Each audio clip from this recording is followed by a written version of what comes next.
بسم الله الرحمن الرحيم. تبارك الذي بيده الملك وهو على كل شيء قدير، الذي خلق الموت والحياة ليبلوكم أيكم أحسن عملا وهو العزيز الغفور، الذي خلق 7 سماوات طباقا ما ترى في خلق الرحمن من تفاوت فارجع البصر هل ترى من فطور ثم ارجع البصر كرتين ينقلب إليك البصر خاسئا وهو حسير، ولقد زينا السماء الدنيا بمصابيح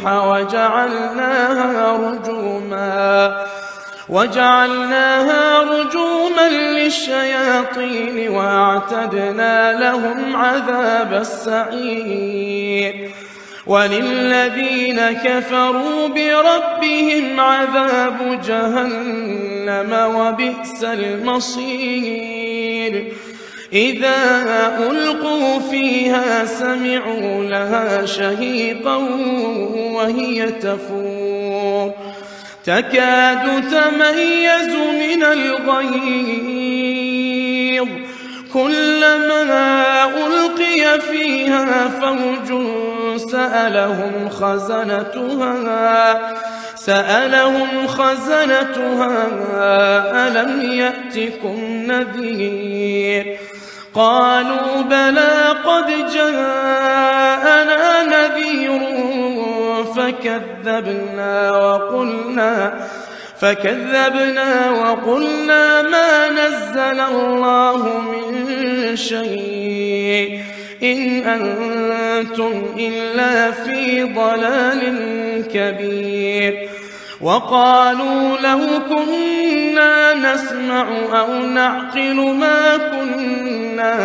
ما كنا في أصحاب السعير، فاعترفوا بذنبهم فسحقا لأصحاب السعير، إن الذين يخشون ربهم بالغيب لهم مغفرة وأجر كبير، وأسروا قولكم أو اجهروا به إنه عليم بذات الصدور، ألا يعلم من خلق وهو اللطيف الخبير،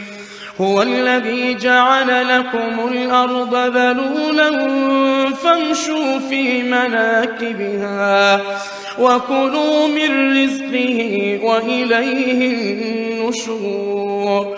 أأمنتم من في السماء أن يخسف بكم الأرض فإذا هي تمور، أم أمنتم من في السماء أن يرسل عليكم حاصبا فستعلمون كيف نذير، ولقد كذب الذين من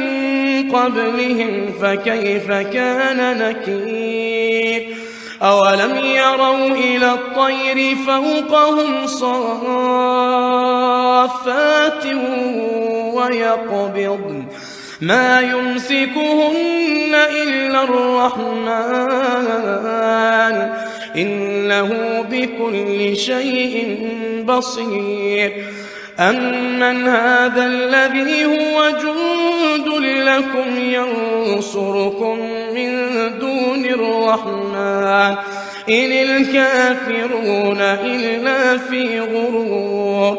أمن هذا الذي يرزقكم إن أمسك رزقه بل لجوا في عتو ونفور، أفمن يمشي مكبا على وجهه أهدى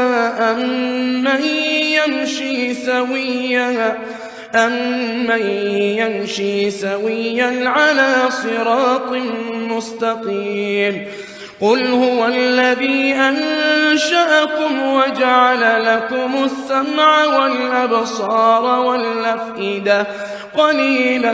ما تشكرون قل هو الذي ذرأكم في الأرض وإليه تحشرون ويقولون متى هذا الوعد إن كنتم صادقين قل إنما العلم عند الله وإنما أنا نذير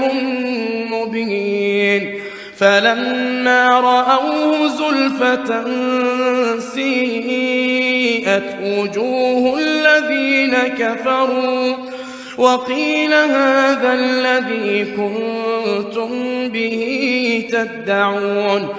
قل أرأيتم إن أهلكني الله ومن معي أو رحمنا فمن يجير الكافرين من عذاب أليم قل هو الرحمن آمنا به وعليه توكلنا